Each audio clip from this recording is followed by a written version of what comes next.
Let's go. You got to switch it over to live.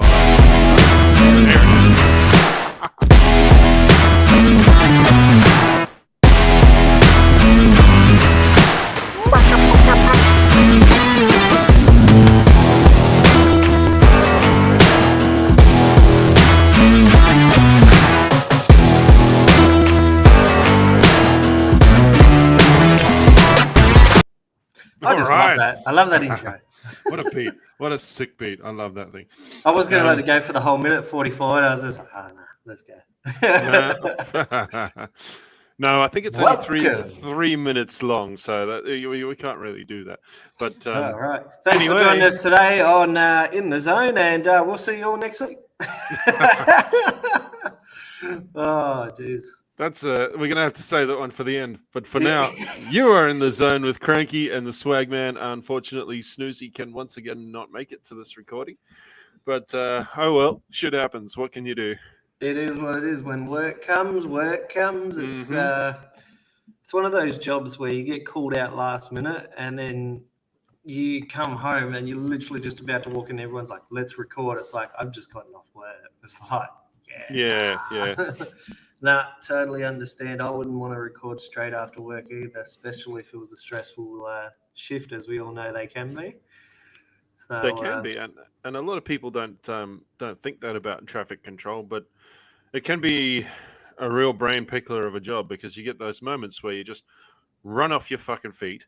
And then on the other hand, you get those moments, which tends to be a lot of the time, where you're just standing there doing nothing, thinking about nothing, yeah. but being constantly alert.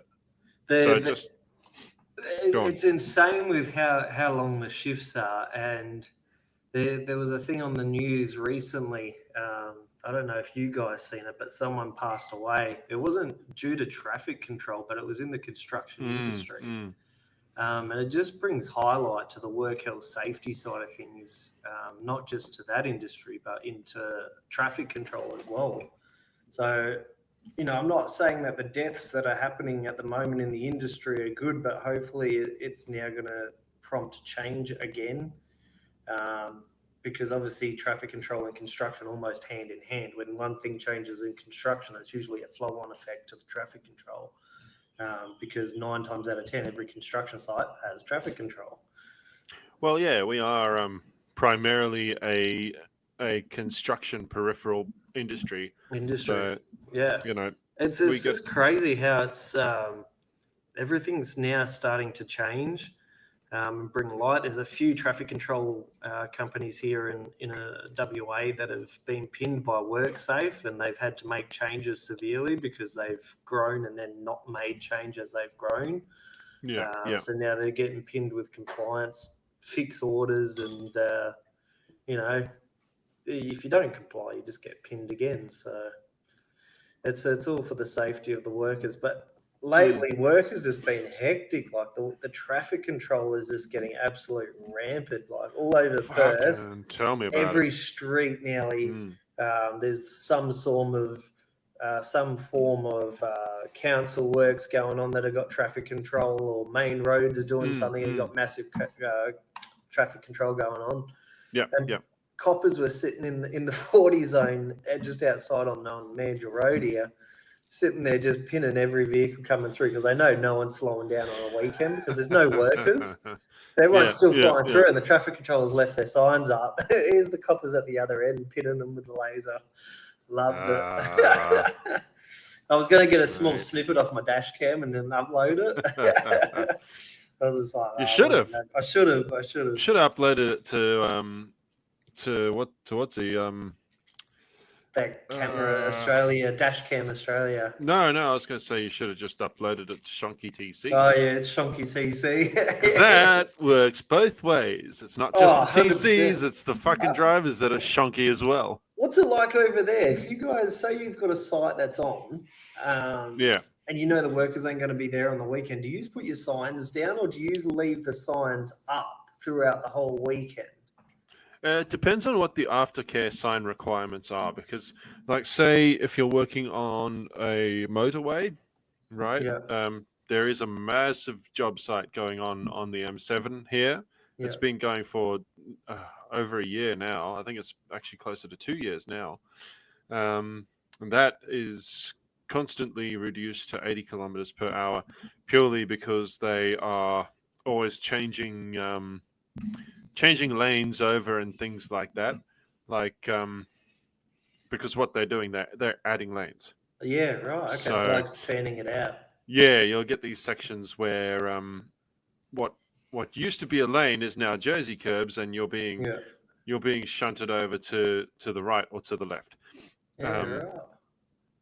Yeah. Talking about shonky all over, the builders, your builders over in the eastern states are having a good old time over there. Shonky all the way. Have you seen Site Fucking Inspector? they are, yes. Oh my Yeah. god! Like every day he's at a new build, and it's all over the news. Like the last 4 nights that I've watched the news, it's just builders are doing this, builders are doing that, builders are doing this. Oh, Niche Living's now handed in their license for builders, so they can't build any more houses. So now people can access indemnity insurance. But it seems to be so many complaints over in the eastern states. WA is hit and miss. There is complaints and some severe complaints. Obviously, BGC and Niche Living are one of the big hitters that are copping it. Yep. But over in the eastern states, it seems like you have got every second builder is like in the hot water with someone, or they're not finishing homes. And this site inspection guy is just absolutely nailing them. Like there's now at a point on his videos, if he turns up to a site, that the builder's saying, "Oh no, you don't have permission, you don't have access," all that kind of crap. It's like, really, like if they tried that shit over here, it would not fly. It just doesn't fly. I don't know how they're getting away with it over there, but look, it's gone to shit here too. I just want to send a big what's up to Diggs BTW1, who's just sent us a chat through on the live stream chat. Oh, hey, what's up? What's up, Diggs? Up? How you doing, mate? But the same sort of things happening with the builders here, because a lot of the things they're just not up to code, and so these houses get failed because people want to cheap out. They'll hire the cheap. They'll hire the cheaper builder, and then find out the hard way that said cheaper builder is cheap for a reason. Yeah, no, that's it. And you've got to do your due diligence now. Like you've got to have a building inspector from the get-go, from slab pour all the way through. If I you'd know all about that. Oh, mate, 100%. So it started to go sideways with my build as well, because obviously we're building a house. And I just had enough. The first non-compliance came through, and I was like, all right, I'll let it slide, bring it to their attention, let it slide. Second one came through, and I started to raise an eyebrow. By the fourth one, I was done. That was me down on site with the manager, the site manager, site supervisor, going, please explain. Okay, Pauline Hanson. Yeah, literally. But by the end of it, like everything, like it went smoother, a lot smoother. But yeah, the hoops that I had to jump through, and then they tried to cite health and safety in regards to their trades. Oh, you can't have your security signs on stake posts on site because the roofers might fall on it if they fall off the roof. And I said, oh, we're going to go down that path, because I got an email saying it's a severe hazard. And I said, we're not going to talk work health and safety. And I sent a 2-page email on the legislation at working at heights, the fact that they're working on a roof, which means they have to be harnessed up or hooked up to some form of main anchor point while they're on the roof. And they had nothing. They're just on the roof at their own free will. So obviously I've sent a 2-page essay plus the regs and the legislation surrounding that, as well as walking through with the site manager, walking around the site saying, oh yeah, see that structure you got there, you see all this here, that needs to be barricaded. You can't have all this up there. You can't have all this metal laying around. You got glass bottles smashed over there, like you got pipes sticking out. They had scaffolding set up, but it wasn't gated off. Yeah. Yeah, like there was so much that I brought up that they had totally just ignored the fact that I had signs there. So it was quite interesting, but it got me talking with my mate as well about side gigs. You know, what do you do like in your spare time other than, you know, when you're bored going and checking out your own home build, but you know, Yeah. side gigs like becoming a building inspector or, you know, salesperson. Like I started getting into conversations with him, and obviously because he runs Swag and I'm with him with Swag, it just brought up different angles. We started brainstorming different sort of ideas on how we can improve our side hustle and all that, and started talking with my other mates as well. Some of them are doing lawns on the side, so some of them are doing FIFO, coming home and running a lawn mowing business. And that's the kind of thing you can do when you're doing FIFO, because especially if you're like 1 week on, 1 week off, or something similar to that's that, it. you're making money 100%. while you're making money.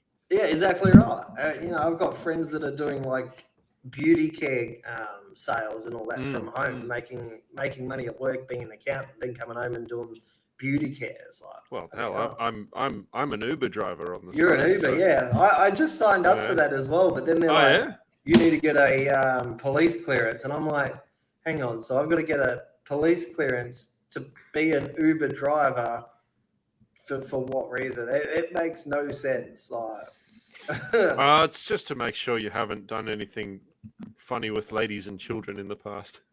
oh, I can understand like the Uber side of it, but I was like looking at the Uber Eats side of it. So like you're only delivering food, and they still wanted you to have a police clearance. And I thought, I'm not wasting $80 on a police clearance to then deliver food. Deliver Like, food. it's just, if I was doing Uber, yeah, fair enough. Okay, it Mhm, makes mhm. sense. You need to have that police clearance, but delivering food, you need a police clearance. It just didn't make sense to me. For me, that was like red flag. Hey, what are you trying to do with my information type thing? I Like, think there's it's nothing on because there anyway, but they don't want someone that they think is likely to make a mental note of the address of some attractive young bird in the neighborhood, I and then suppose it's a way of looking at it. Like, go and your predators and all that sort of yeah, jazz. Yeah, it kind of makes sense. some Uber Eats delivery Serial partner killer on the loose. that's gonna be standing at the door like, so you got children in there? Oh, Jesus Christ. I see Speaking you of that, ordered a couple of Happy Meals. Your Happy Meals came with a toy. And so did I. This one vibrates. Oh, you just twist it on the side. It goes, Sounds like an electric razor. yeah. Speaking of electric. Oh, it's funny. Did you see what Elon's bringing out? Yeah, the robots. He's got the robots coming out, and he's got like a taxi. What is it? Taxi hub or something, like a van that you're literally a Tesla version taxi hub or something, whatever he calls it. But it's like a really long sort of Uber. Well, I wouldn't say Uber, but Tesla driverless vehicle. But it's nuts. And then there was the report on top of all that. There was a report that came out that said Tesla's listening to our conversations. So anyone that's got a Tesla, Cybertruck, there was actually a few different brands of there. I think it was Hyundai and Mazda that were another one that were caught up in that report. But Tesla was the biggest offender in terms of listening to not just conversations, but also getting locations as well as in-car conversations. They can access your camera immediately, like live feed, and start snapshotting where you are at any point, or snapshotting you inside the vehicle. That's like, surely that's illegal, but I don't know why Elon would do that and put his company at risk. Have you ever seen dash cam videos captured by one of those cars? No. Because Tesla's come with, you can record. They record from all four sides, right? Yeah. Oh, yeah, on each side of the car. Yeah. Yep. And I mean, honestly, I have seen better graphics on a fucking PlayStation 1. Yeah, right. So it's all Those, grainy and those cameras are the shittest things I've ever seen.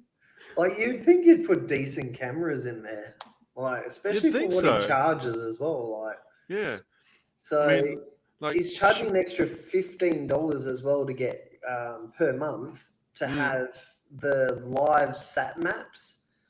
So you can actually see in real time what the traffic is doing. And it's not just like, oh yeah, it's congested here. Like it's a live feed. Like you can literally see how congested it is, what's going on the freeway, and actually have a 3D view of what's happening. So they're like in terms of their advancement, it doesn't shock me that Tesla has that kind of capability. Like, but surely there'd be a yeah, way but to switch it off, wouldn't there? sure. It's called a pair of pliers. Yeah, disable all cameras, new recording. Click, click, click. Yeah, switch it all off. But yeah, he's on track to becoming the first trillionaire, which Oh, is fuck. That's all we like, need. A South he, African trillionaire. yeah, he's literally like he's pretty close. I think the last time I checked, he was at 800 billion or 850 something $billion. So he's not that far off from getting there. But God, that's absolutely insane. The fact that he's got that kind of money and then he's just doing stupid shit like that can literally cripple your company. Like to be caught out in that kind of report, that can severely hinder your business big time. Especially if there's no warning or anything that's in the contract saying, hey, you may be, recorded at any point inside this Tesla. So I think Elon's going to be facing a little bit of a lawsuit. yeah, they're probably gonna. It'll be like that scene in The Simpsons where Monty Burns gets wheeled into court on one of those. Gurneys. The Hannibal Lecter style bed that they have standing up. He gets wheeled in there, and they're like, "Well, it's going to be a $3 million fine." And he's like, "Smithers, my wallet's in my front pocket." Oh yes, I would love to see that. Honestly, would love to see that. Mr. Musk, this is going to be a $30 billion fine for Tesla Incorporated. Oh, Smithers, get my wallet out of my front pocket, would you? Oh, I love that. I love those episodes. Who do you reckon's going to win this election? Speaking of The Simpsons, like the predictions are fucking Oh, what between they've been doing. Trump and that lady. Yeah, Kamala Harris. Kamala Harris. Reports are saying that Donald's in the lead again in certain states. He's actually leading it over Kamala. I would say that Trump will win again. Yeah, but they'll make it that he doesn't win.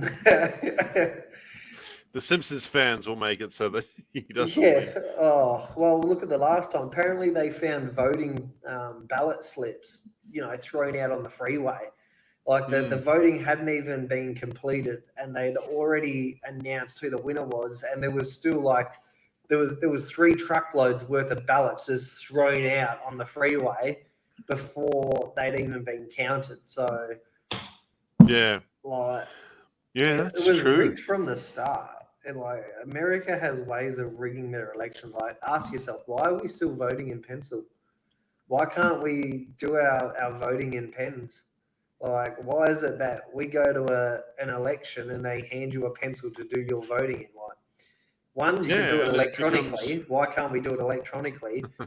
Or 2, who's to say that doing it electronically can't be changed either? Well, that's the other thing. The minute you bring an electronic side of voting, there's the chance that AI could corrupt it. There's chances that hackers can corrupt it. It'd have to be super tight. And I don't trust our government. I don't reckon we've got a strong enough security system. Hackers are getting into everything at the moment. They're getting into banks. They're getting into people's Facebook accounts. Everything's being leaked. It's not just the hackers; it's the government's IT system itself. Look at what happened with the 2016 election. Do you remember that? I don't. They tried to make it entirely online. Yeah. But They didn't think about the fact that they need to build a strong enough server to accommodate 20 million people logging in at once. Yeah, right. I think I remember seeing something like that. I actually don't remember the election, but I think I remember hearing something on the news that there was some sort of outage. People couldn't log in or anything like that. So, Yeah, because everyone in the country tried logging in at the exact time that you needed to log in to get yourself counted, yeah. and Was the that whole for thing that? just crashed and fucked up. Was that for the census, or was that for the election? That was the census. Census, yeah, that's right. That's right. And who was it at the time that was our prime minister? Because it was the vice minister, the vice prime minister at the time that went on the news and said, "Yeah, we're trying to fix it." I remember that God, now. who was it? Scott We've got Morrison, wasn't it? Yes, I think it was Scott Morrison. Yeah, You know, the one and that then we've got another pooed his pants census down the coming up road as from where I well. live. Yeah, that one. Yeah, that one. Speaking of that, just shonky as shit. I'm part of obviously the residents page on Facebook in terms of the new area that I'm going to be living in. Yeah, Somebody has been going around, and so far it's happened twice, and shitting inside somebody's walk-in pantry and literally taking a shit inside their pantry on bare concrete, spraying it up the wall, all sorts of crap. The only reason they know it's human waste is because there's also toilet paper in the mix of it all. So this person's come prepared. This person's come prepared, and my comment on there was, one, who did you piss off? Because it's either one of two people. Don't worry Someone about you pissing pissed off. off. I'd be worried about getting shat on. Yeah, well, or you've either pissed somebody off, or your tradesperson is shitting inside your house. Because the weirdest thing is, there's other houses on the same street that are also being built that have not had that problem. Yeah, So it seems like it's a targeted event. So for me, it's either your tradesperson that's going in there taking a shit in the pantry, or you've pissed off somebody and they've just decided, yeah, that's the house. Like, that's their house. I'm going to shit in it. Because you can't get that smell of urine and shit out of concrete. You've got to use like a vinegar and a bar carb soda. And even then, it's like. And if it keeps happening after the toilet's been installed, you know you fucked with someone. Oh, yeah. There's they give you the portaloos for the trades at the front. So most of the sites have a portaloo. So it's very weird that this person's been going and shitting in their pantry. And then the guy has to come out, the plasterer has to come back out and clean it. That's the problem. So they've got to clean it all out and then re-plaster it again. So I'm not going to lie, I've snuck into the occasional construction site to use the portaloo. Yeah, the portaloos are fine as long as they're maintained and clean and they've still got the blue aid that's still running through it. Yeah. I've made the mistake once of going in there and whatever happened, it wasn't connected, but it wasn't flushing. But they had it there for people to use. And the minute you walked in, it smelled fine walking in, but then you tried to flush and it wasn't doing anything. I was just like, fuck this, walk away. Nothing else I can do. Yeah, guilty of that one. I just walk up the side of the house and see if there's a hose or something laying there that I can use. Yeah. Have you seen how, like, in speaking of homes, have you seen how much it's gone up in terms of like rent as well as the value, the equity in the houses? Like, absolutely, it's crazy. So ours alone went from a $500,000 build. It's now got an extra 250,000 in terms of equity sitting in it already, and we haven't even finished the build yet. So if we really wanted to, we could sell it. But then the rent side of it, we can get up to 650 to 680 per week. And that's in Perth. And that's in Perth. So I could only imagine that, like, my mate was telling me he's renting a place over in Melbourne, I think it is. No, sorry, Brisbane. He's got this place that'll be ready in November. His rent per week is $2,000. Yeah, it's insane. $2,000 a week, and that's the center of Brisbane. It's a luxury type apartment, but it's also got a massage parlor in there. So all the residents that are there, all they have to do is show their key card.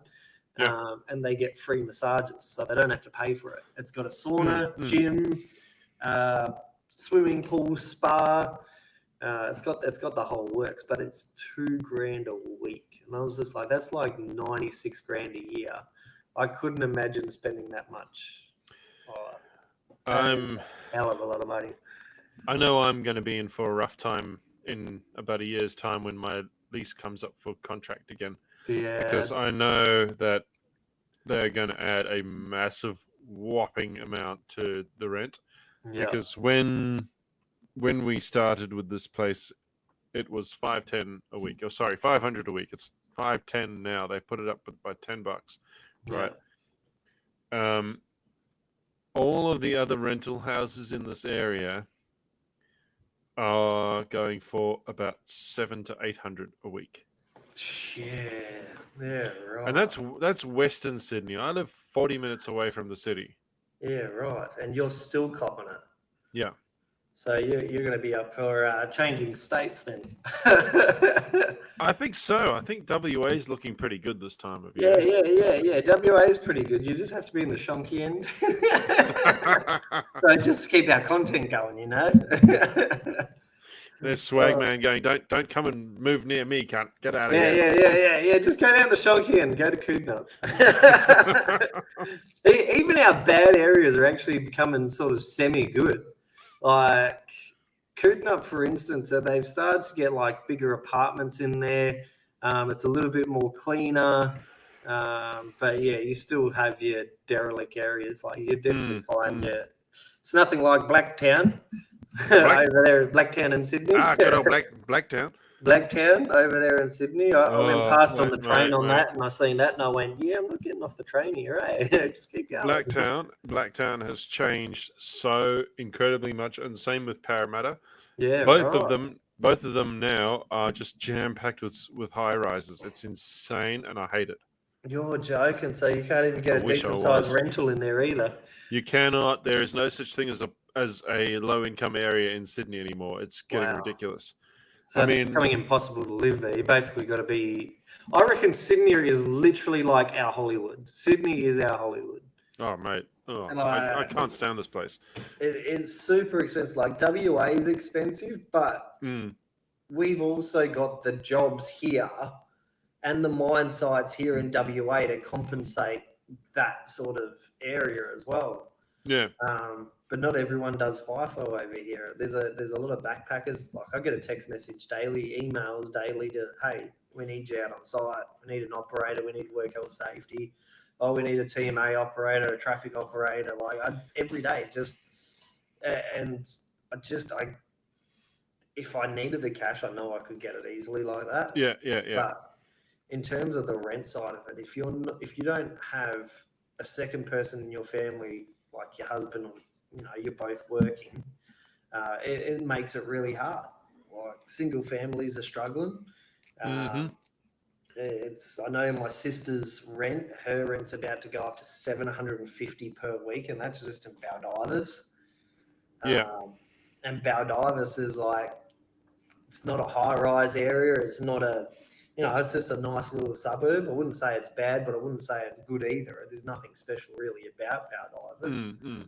But for rent to be $750 per week is a joke. Like it's just unaffordable now. It's pushing everybody out of the rentals. All the low-income earners now are forced to either go live back with family or go find couch surf or get a caravan. Like that's what it's come to. Yeah. Living out of your car or a caravan. So I mean, it's all going to hell when a town, okay, and this is speaking from experience, a town in New South Wales that's 4 hours out of the city is charging only $100 less a week in rent than what the city is. What? Yep.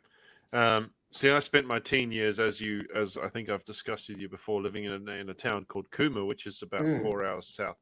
It snows there. It's a smallish town, 8,000 people, maybe 10,000 now. My mate still lives there. And while Sydney, most Sydney suburbs are charging about 700 to 800, Cooma's charging 600 to 700. Wow. That is insane. Yeah, it's Yeah. insane. It's ridiculous. Oh. Yeah, it's becoming unaffordable. Government needs to do something. They let everyone access their super, and then because people went out and spent their money on go-karts and TVs and all that sort of jazz during that COVID period, a lot of smart people put it on their mortgage, like we did.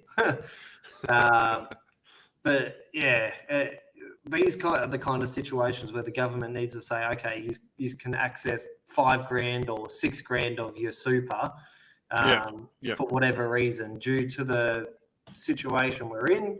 Give everyone access $5,000 to access it, just to help out with some bills and whatever else. But giving people 20 grand access, what was it, 20,000 or 10,000 per time that you could get? You could have 20 grand in total, I think it was it? I think it was 20 grand in total, but it was 10 grand lots. 10 grand per financial year. Yeah. And then and now that the supers have all been drained, you see all the ads on TV for, hey, if you need super, come join us. Like super companies like screaming to get people back. Yep. But I just don't understand. It's our money that's meant to be for retirement. But when COVID hit, people lost thousands. Some of them lost hundreds of thousands because the super company had invested your money into what they thought would work. I've told my super company I don't want it invested in anything. Whatever it is what it is. I don't want you invested in houses, real estate, nothing. I just want it in my bank, and that's it. I'm going to do a little plug here. I've got Raise Super. I fucking love Raise Super. They held strong throughout the pandemic because, you mentioned investing in property before. Raise invests in property, but like you said, it dropped a fair bit during the pandemic because property prices went down. The Bitcoin even crashed. Oh fuck it! Everything crashed. But mate, lost about 60 grand. Yeah, absolutely. After that, though, there was this incredible uptick in property prices in Sydney, and so my super account is now at what, 4 years later, it's now about $4,000 more than when I took that 15 grand out over the pandemic. Yeah, right. So you've actually doubled it almost. Nearly. So I'm kicking myself about taking that money out, but I had to pay rent, and I bought a couple of nice things with it at the same time, but I didn't go crazy buying fucking jet skis and whatever else. Well, that's it. So I took out 20. The wife took out, I think the wife only took out 10 or 15. Yep.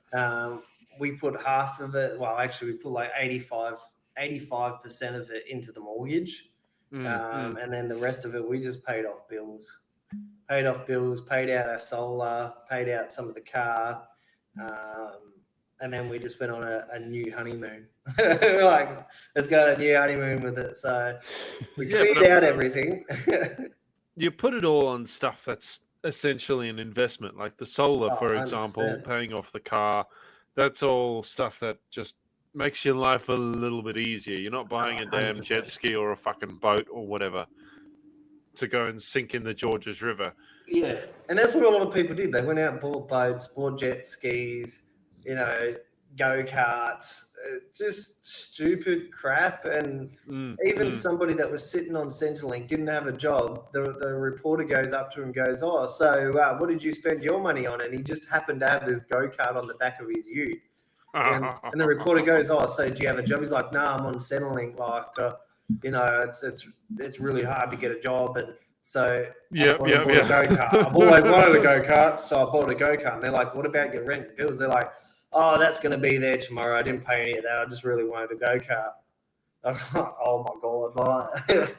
This guy was borderline homeless, goes and buys a go-kart. So, well, at least he has transport. Yeah, well, so if his car breaks down, he's got a go-kart. I don't know, man. I know this bloke who went and bought a mobility scooter recently, and he was pretty chuffed about that. Oh yeah. Who was that bloke? That mobility scooter is I awesome. don't. Oh, I got an e-scooter now. I got an e-scooter as well. It's downstairs with a flat tire. I wonder if I can. There it is. Holy shit! What kind of e-scooter is that? Is that a 9-bot? SE40. Ah, So very it nice. goes, the max it goes is 30, but you can only, I think the legal speed limit is 25 on it. Well, so. you'll beat me in a race anyway. Mine's capped at 25. Oh yeah, get into those settings. Start adjusting the settings. I did. There is an app that you can use to sort of backdoor Oh yeah, right. the motor, but apparently my You will scooter avoid- my scooter can't handle much more than 100 kilos, and I'm 110, so it didn't do Oh. much. That doesn't do much. Yeah, I thought about that as well, and then I was like, oh, I don't want to void the warranty on this new scooter. Like, it was. I thought about it, and then I was like, I read the warning. It said if you if you override this, you'll void any kind of warranty that your scooter has. And I was like, yeah, not doing that. The wife just got home. Yeah, fair enough. So it is what it is. I thought, not doing that. But speaking of outdoor on those scooters, I just ordered myself some more on-track meals as well. Yeah. They, All right. They're too good. They, I don't, they've got more deals coming out, and it's so They do, hard. yeah. Like it's so hard. You fill your cart all the way up, and then you're like, oh, let's just check out the bundles. So I just started going, yeah, I like that one, and I was just clicking them over. Went back to my cart, and it was sitting at like $400 and something, and I was like, clear. No. Okay, do I really need that one? I don't Well, know. I I don't need got it any down to like 24 $100 odd packs. bucks. So down to $100 odd worth of stuff, and I was like, yeah, order a new lot. That's all right. Because my side gig's out in the bush. Like I go out gold prospecting.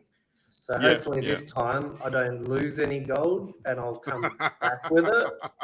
So for anyone that listened to our last podcast, I went gold prospecting, left with $10 worth of gold, just so we could tune in the metal detectors and make sure it's like still working properly, because we hire the metal detectors. And somehow we put it on the ground inside this tube, and we walked away from it. Totally forgot it was there. And you know, when you're in a rush and you're trying to get to the next spot, it wasn't until we're an hour away that we're like, oh, did you pick up the gold, or like, is it in the car somewhere? He's like, did you pick up the gold? I was like, Who has the gold? no, did not. But yes, it's we'll see what this new trip does. See if I actually find anything, and I'm hoping the meals come before I leave on Wednesday. Mm. And yeah, then we can plug the new meals again. But Yes. I do love on track meals. They're pretty good. I was munching on one the other day just for a snack. Couldn't be bothered cooking. I was just like, chuck a meal on track, put some water in. But they really do have everything in those bags, don't they? I know, yeah. And even the beef one, like it's an all beef. What is it? It's like, I wouldn't say it's a stir fry. It's like chunky beef or something like that. And it's got some spice to it, but it tastes like you've just cooked it in the pot. Doesn't even taste like it's stale or anything like that. It literally tastes like it's come directly out of the pot onto a plate. Really does. And I mean, if you want to go and find someone who can review these meals better than we can, go and find Steve1989 on YouTube. The guy reviews ration packs. Yeah, he's really good. And look up his Australian stuff, the modern Australian stuff. You know Steve1989? I follow him. Holy shit! Yeah. That's cool. I've never met another fan of his, but go and look up his Australian stuff. Those are the on-track meal packs that he's reviewing. Yeah. There's a celebrity that's doing it now that does all the outdoor camping shows. I think it's on Channel 9 or Channel 7, but he sponsors them now as well. So you've got that as well. So if celebrities are sponsoring it, yes, they're being paid, but he's literally sitting there ripping the packet open and saying, it's actually a good Yeah, deal. yeah. We're not being paid. I wish we were being paid, but if you do use our promo code, which is in the zone 10, Yes. At the checkout. You'll get a 10% discount on top of whatever discount they're running at the time as well. Which I've realized I actually do have a couple of packs left over in the pantry. If you don't mind, Swagman, I'll run down and Go grab yeah. one. I've got 3 left in mine. Hang on a sec. Pop some music on or something. Let's do this. We're gonna have a short break and we will be back. Powered by Riverside FM.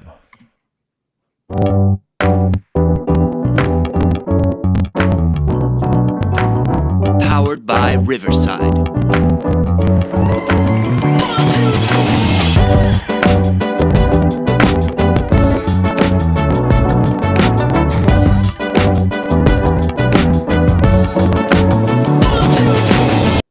And we're back. We are back after what, 10 seconds?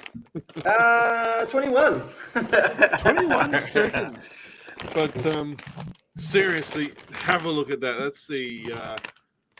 That's the 24-hour shift pack. So that's really one that's only available to to workers like fireys and whatnot, but I managed to get one. But it has all the same things that are in the normal packs. So you've got the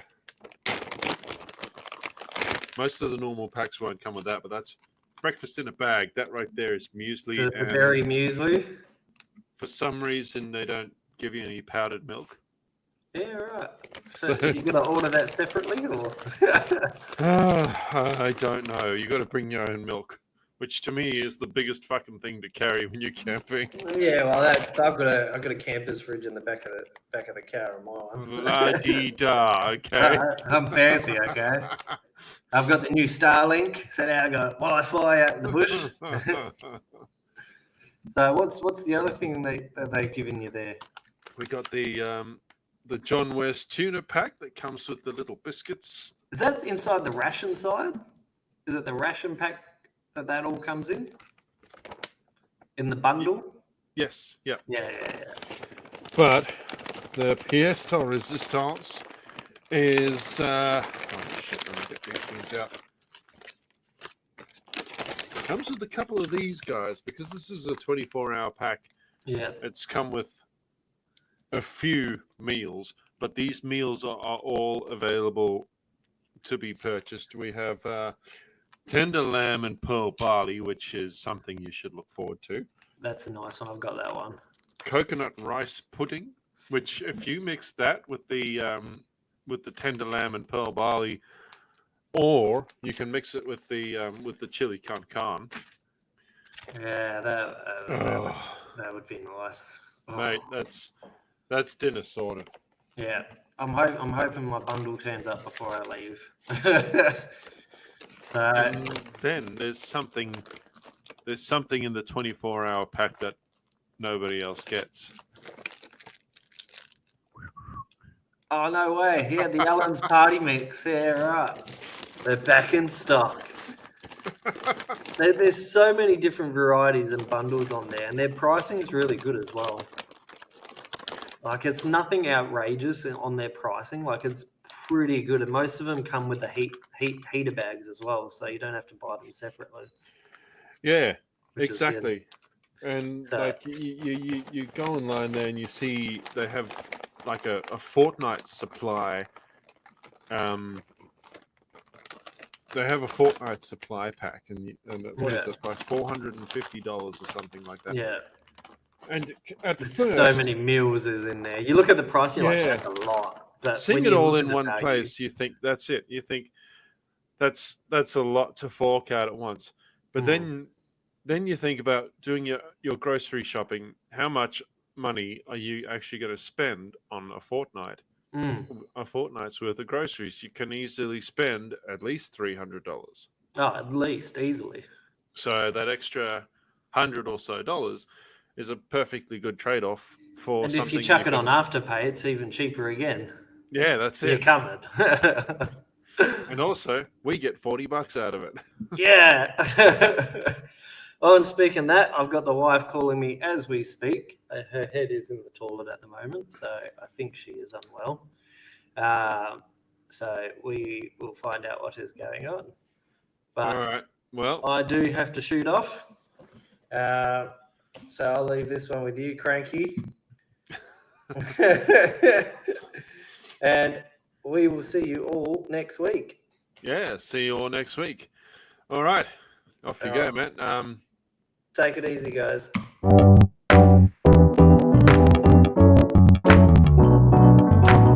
Powered by Riverside.